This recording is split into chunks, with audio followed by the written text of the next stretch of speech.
Muito bom dia. Quando se fala por último, ainda mais depois da Super Silvia Souza, corre-se sempre o risco de ter muito pouco a falar. E todos que me antecederam abordaram com muito mais propriedade aquilo que eu poderia dizer dessa tribuna.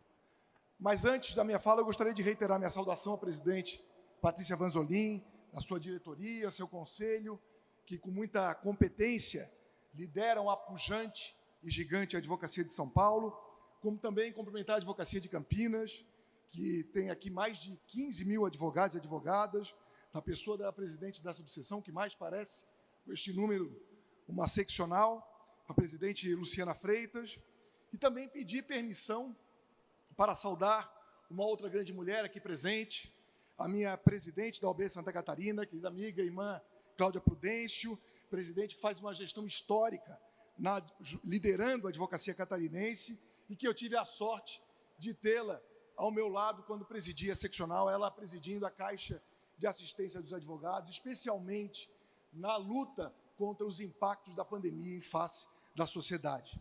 Na pessoa da Cláudia, eu estendo todos os cumprimentos às presidentes seccionais aqui presentes, à presidente Maria Helena Winter e também ao presidente Edinaldo Vidal. Uma especial saudação a outra mulher brilhante e que sem ela esta conferência não seria realidade, querida e competente amiga Silvia Souza, que preside a Comissão Nacional de Direitos Humanos da Ordem, e na sua pessoa eu cumprimento todos aqueles que participaram da organização deste brilhante evento, como também os nossos conselheiros e conselheiras federais aqui presentes, Daniela Libório, Silvia Cerqueira, Núbia Elizabeth Silvano e Roberto Serra. Meus cumprimentos e agradecimentos às inúmeras autoridades já citadas pelo cerimonial, que hoje engrandecem essa solenidade e façam a pessoa da ministra Rita Oliveira, ministra dos Direitos Humanos, mulher negra competente, a liderar esta importante pasta, e na sua pessoa cumprimento todo o dispositivo dessa mesa, aliás, uma mesa majoritariamente feminina, a demonstrar, por isso, que, apesar dos desafios, estamos a avançar e isso nos dá esperança na luta pelos direitos humanos.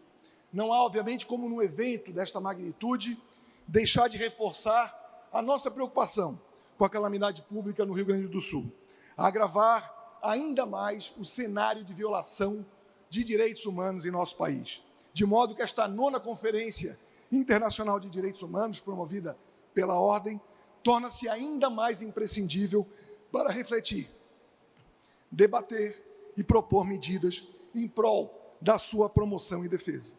Aos colegas da seccional da OAB Rio Grande do Sul, presidente Neuza, especialmente aos que estão longe na resistência para garantir a sua sobrevivência e ainda aqueles que estão na luta pelo direito, na luta, como diria o gaúcho, peleando pelo direito e pela dignidade e pela recuperação do Estado. Mais do que nosso abraço, mais do que a nossa solidariedade, estamos sim aqui para dizer que vocês não estão sozinhos. Podem contar conosco, a população do Rio Grande do Sul não está só.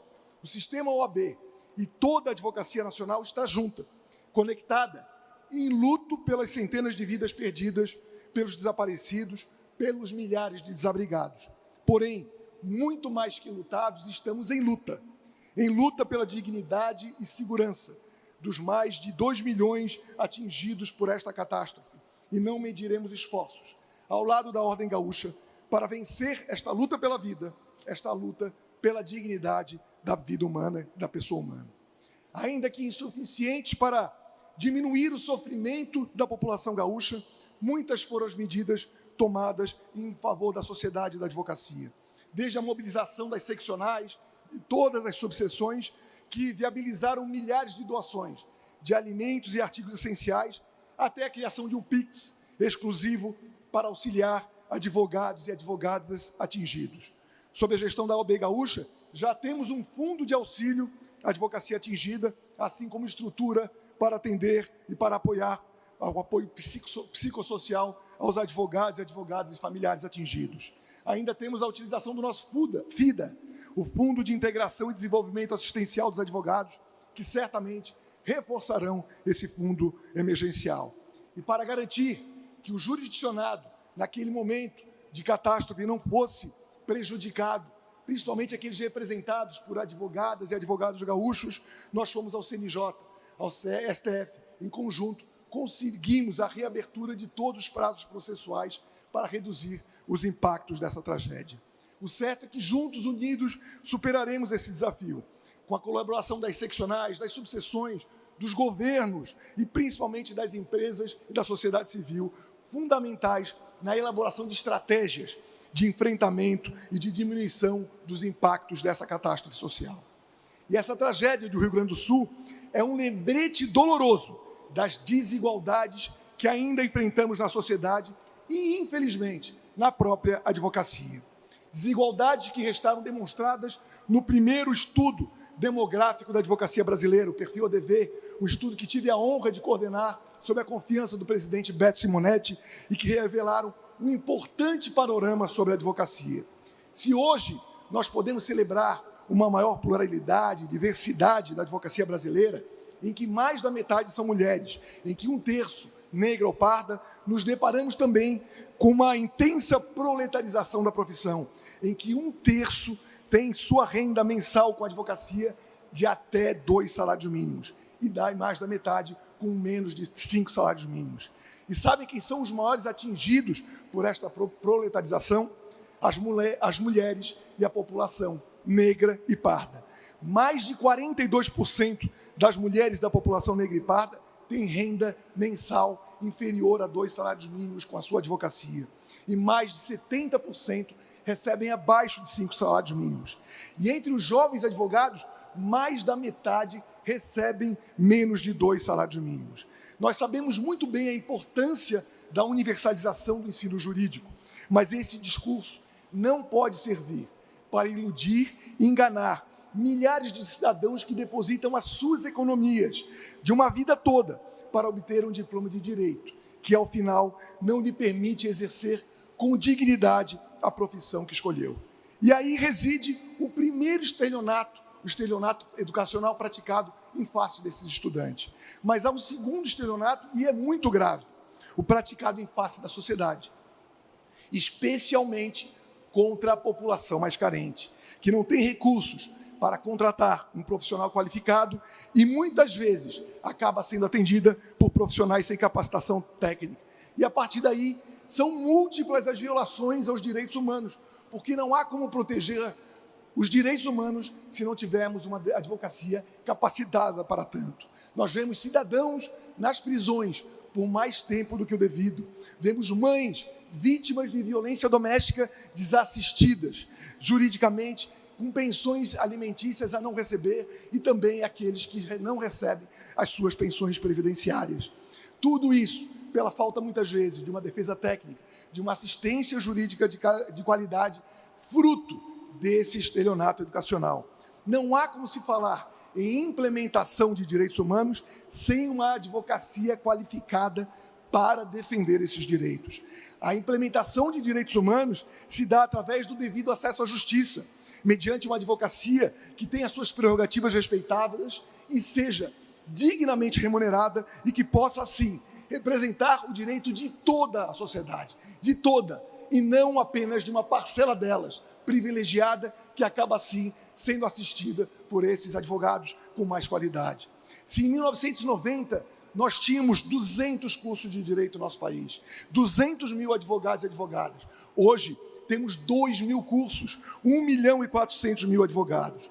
Para combater esse estelionato educacional, a Ordem chegou a criar o exame de ordem, entrou com medidas judiciais para tentar assustar os efeitos dessa criação desenfreada e sem critérios técnicos. Também conseguimos barrar a criação de cursos EAD até que não haja o fechamento de 1/3 dos cursos de direito que são pessimamente avaliados pelo próprio MEC. Eis porque chama atenção esse dado, porque a defesa dos direitos humanos há de se iniciar através de uma qualificada advocacia, através de um qualificado ensino jurídico, porque é dentro das faculdades que é ensinado o direito, especialmente os direitos humanos. A Ordem, ela é pioneira na promoção de políticas que abordam questões de gênero, raça e idade. implementou a paridade, as cotas raciais, a defesa da jovem advocacia, está empenhada em fortalecer os direitos humanos e as prerrogativas da advocacia, principalmente aquelas advogados e advogadas de grupos sociais, cujas opressões se entroncam e formam um espiral de violações e exclusões, como capacitismo, etarismo e homotransfobia. Estamos cientes de que somente alcançaremos resultados e vamos dar efetividade à luta pela diversidade se a advocacia tiver total capacidade e prerrogativa de defender todos os aspectos que envolvem a dignidade da pessoa humana. Desde um meio ambiente protegido, a permitir uma vida digna e saudável para a população brasileira, a proteção das comunidades mais vulneráveis, monitorando casos de discriminação no acesso a recursos e apoiando medidas específicas para comunidades afrodescendentes, indígenas e quilombola, reforçando, sim, o nosso histórico compromisso com a luta do povo negro, pela libertação do racismo, pela sua cidadania plena e pelo fim do extermínio da juventude negra.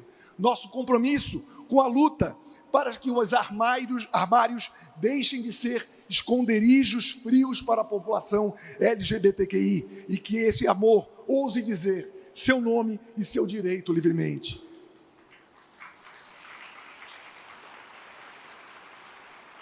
O nosso histórico compromisso com a luta e pela dignidade das mulheres, para que a mão que as afague não mais as apedreje e o Estado consiga protegê-las e também educar a sociedade.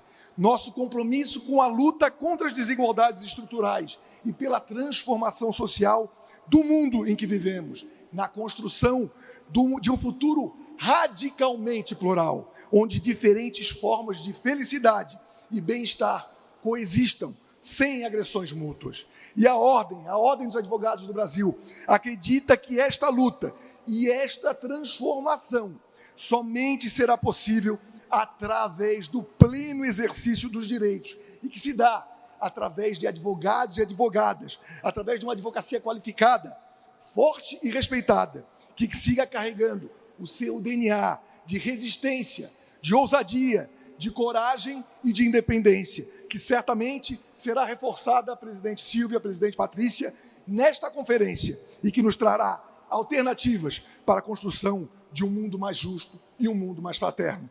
Viva a advocacia, viva os direitos humanos. Muito obrigado.